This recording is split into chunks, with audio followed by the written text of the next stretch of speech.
নমস্কার বন্ধুরা, Prius cooking ব্লগে আপনাদের সবাইকে স্বাগত জানাই। বন্ধুরা, আজকে আমি সম্পূর্ণ নিরামিষ সজনে শাকের একটি দুর্দান্ত রেসিপি আপনাদের সঙ্গে শেয়ার করব। আর এই সজনে শাক খাওয়া শরীরের পক্ষে খুবই উপকারী। আর এইভাবে একবার বানিয়ে দেখুন, যারা শাক খেতে পছন্দ করে না তারাও কিন্তু আঙুল চেটে খাবে। তো চলুন আজকের রেসিপি আমরা বানিয়ে ফেলি। প্রথমেই আমাদের কি করতে হবে, শাকগুলোকে উল্টে পাল্টে আগে দেখে নিতে হবে। তারপর শাকের মধ্যে যদি কোনো রকম পোকামাকড় না থাকে একবার ঝেড়ে নেবেন। তারপর এইভাবে শাকগুলোকে বেছে নিতে হবে। খুব কিন্তু ভালো করে শাকগুলোকে বেছে নেব। উল্টো পিঠ আর আগের পিঠ দেখেই কিন্তু বাছতে হবে, না হলে এই শাকের মধ্যে অনেক রকম পোকামাকড় থাকে। দেখুন, খুব সাবধানে শাকগুলোকে আমি বেছে নিচ্ছি।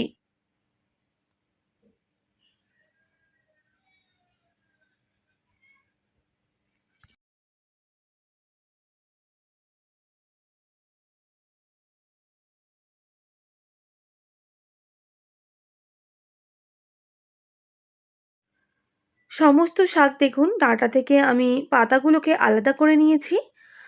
আর একবারও চেক করে নিচ্ছি পাতার মধ্যে কোনো রকম পোকা রয়েছে নাকি। দেখুন, পাতার মধ্যে কোনো রকম পোকা নেই, একদম পরিষ্কার। এরপর এই সর্ষে শাকগুলো দেখুন, আমি পরিষ্কার জল দিয়ে ধুয়ে নেব।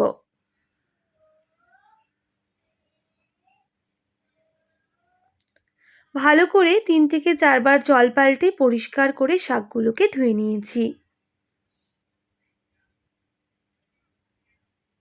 এরপর আমি শাকগুলো সেদ্ধ করে নেব।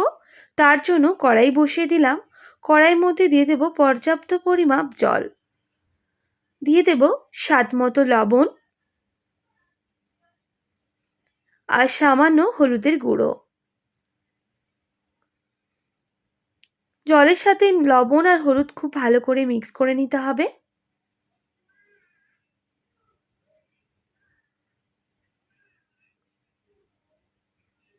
আর একটু সময় নিয়ে জল ফুটিয়ে নিতে হবে।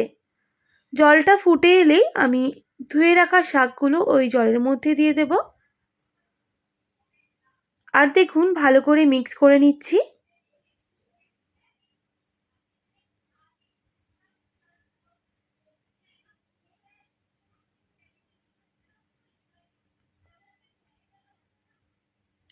মিক্স করে নিয়েছি। এবার ঢেকে দেব প্রায় 1 থেকে 1.5 মিনিট মতো। তবে গ্যাসের ফ্লেমটা হাই রেখে।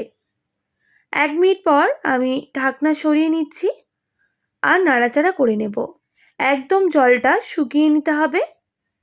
দেখুন, শাকগুলো কিন্তু সেদ্ধ হয়ে এসেছে।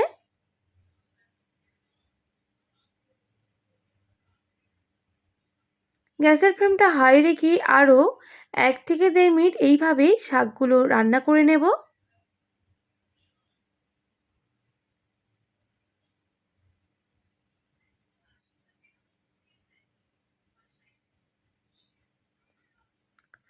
দেখুন বন্ধুরা, শাক কিন্তু ভালোভাবে সুসেদ্ধ হয়ে গেছে আর জলটা শুকনো হয়ে এসেছে।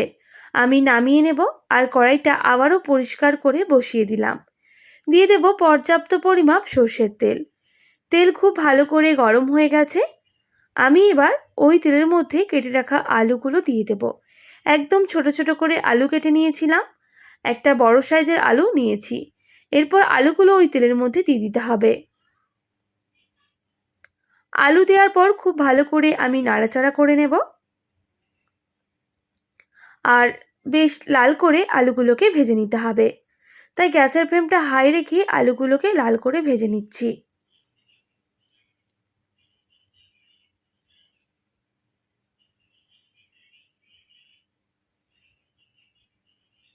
বেশ কিছুক্ষণ আলু ভেজে নিয়েছি। আলুগুলোর কালার চেঞ্জ হয়ে গেছে। এবার দেখুন, দুটো বড় সাইজের বেগুন আলুর সাইজ মতোই কেটে নিয়েছিলাম, সেই বেগুনগুলোই দিয়ে দেব। আলুর সাথে বেগুনগুলো খুব ভালো করে ভেজে নিতে হবে।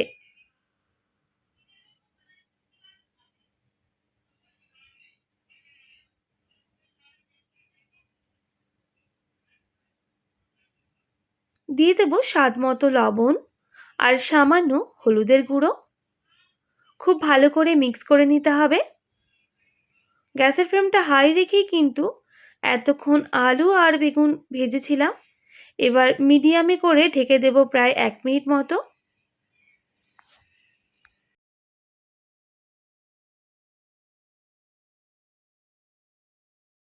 1 মিনিট পর ঢাকনা সরিয়ে নেব।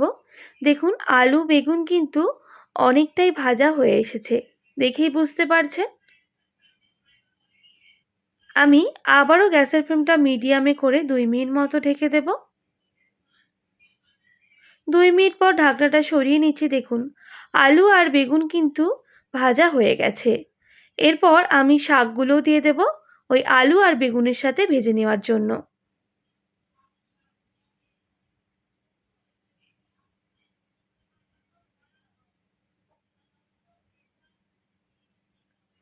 কথা দিচ্ছি এইভাবে একবার সর্ষে শাকের রেসিপি বানিয়ে দেখুন।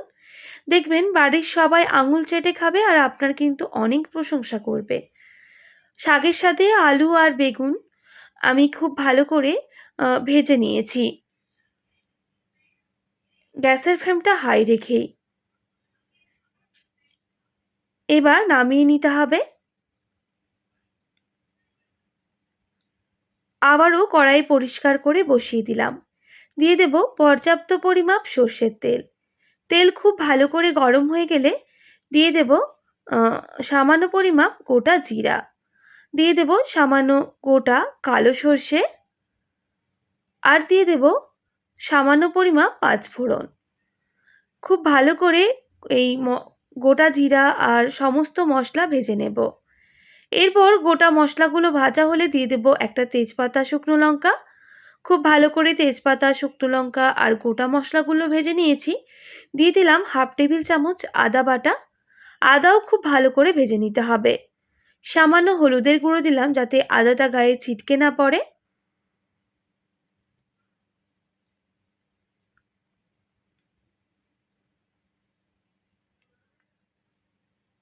বেশ কিছুক্ষণ আদা ভেজে নিয়েছি। এবার অল্প একটু জল দিয়ে দেব। জল দেওয়ার পর আদার সাথে খুব ভালো করে মিক্স করে নিলাম। এবার গুঁড়ো মশলা অ্যাড করব। দিয়ে দিচ্ছি সামান্য জিরে গুঁড়ো, সামান্য পরিমাপ ধনে গুঁড়ো। এরপর গুঁড়ো মশলাগুলো খুব ভালো করে মিক্স করে নিতে হবে। আর লো টু মিডিয়াম আঁচে মশলা খুব ভালো করে কষিয়ে নেব।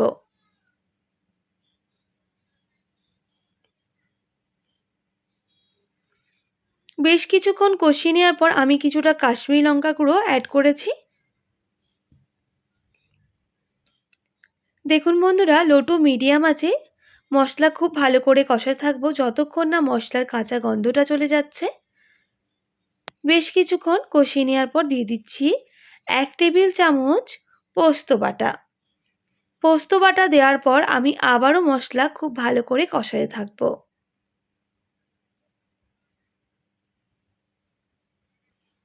দেখুন বন্ধুরা, মশলা থেকে তেল ছাড়া শুরু করে দিয়েছে। আর এইভাবেই আরও বেশ কিছুক্ষণ মশলা কষিয়ে নিলে মশলার জল একেবারেই কিন্তু শুকনো হয়ে যাবে।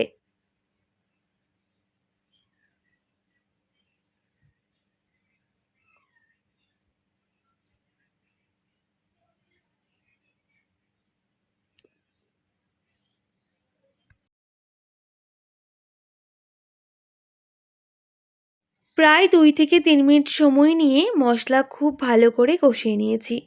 দেখুন মশলার জল কিন্তু শুকনো হয়ে এসেছে আর আগেই মশলা থেকে তেল ছাড়া শুরু করে দিয়েছে। আর মশলার যে কাঁচা গন্ধটা সেটাও কিন্তু চলে গেছে। দেখেই বুঝতে পারছেন। ঠিক এইভাবেই সময় নিয়ে মশলাটা কষিয়ে নিতে হবে। এরপর ভেজে রাখা শাক, আলু আর বেগুন দিয়ে দেব। আর খুব ভালো করে আমি মিক্স করে নেব।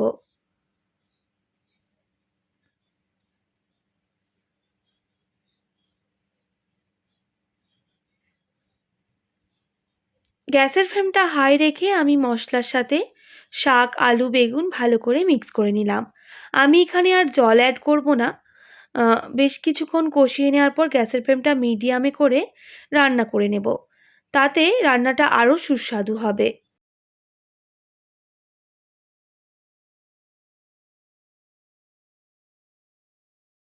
বেশ কিছুক্ষণ রান্না করে নেওয়ার পর আমি মিডিয়ামে করে ঢেকে দেব প্রায় 2 মিনিটের মতো। 2 মিনিট পর ঢাকনাটা সরিয়ে নেব আর নাড়াচাড়া করে নেব। যেহেতু আমি এখানে কোনো রকম জলের ব্যবহার করিনি, তাই গ্যাসের ফ্লেমটা লো টু মিডিয়ামে করেই আ এই চচ্চড়িটা রান্না করে নিতে হবে। তাহলে শাকের সাথে মশলাও খুব ভালো করে মিক্স হবে আর রান্নাটাও কিন্তু সুস্বাদু হবে। আবারও গ্যাসের ফ্লেমটা মিডিয়ামে করে আমি ঢেকে দেব আরও 1 মিনিট মতো।